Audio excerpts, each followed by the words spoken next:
प्राचीन काल में सत्यव्रत नाम के एक राजा राज करते थे। वह प्रतिदिन पूजा पाठ किया करते थे।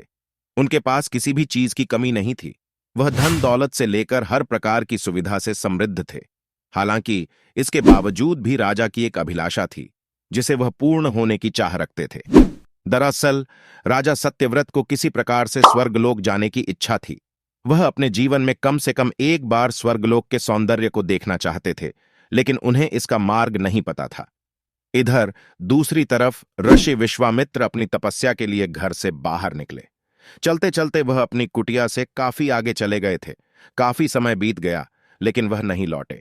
इस कारण उनका परिवार भूख और प्यास से तड़प रहा था।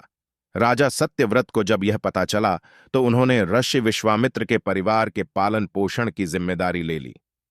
कुछ समय बाद जब मुनिवर लौटे तो वे अपने परिवार को कुशल देख काफी प्रसन्न हुए।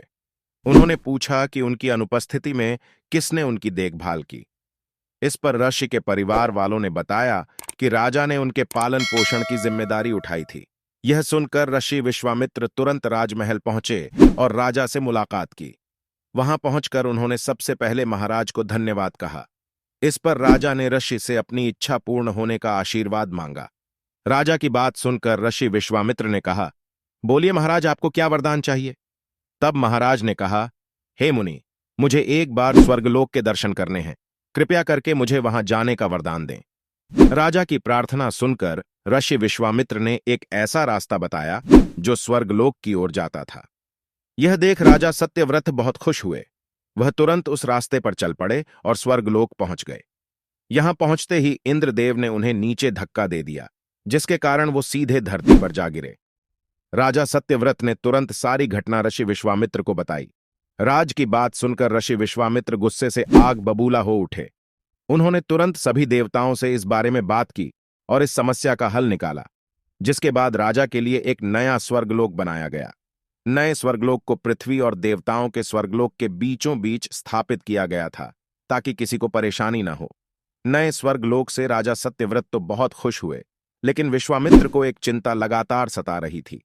उन्हें डर था कि नया स्वर्गलोक कहीं जोरदार हवा के कारण गिर न पड़े। अगर ऐसा होगा तो राजा सत्यव्रत दोबारा से धरती पर जा गिरेंगे। काफी सोच विचार के बाद ऋषि विश्वामित्र को एक उपाय सूझा।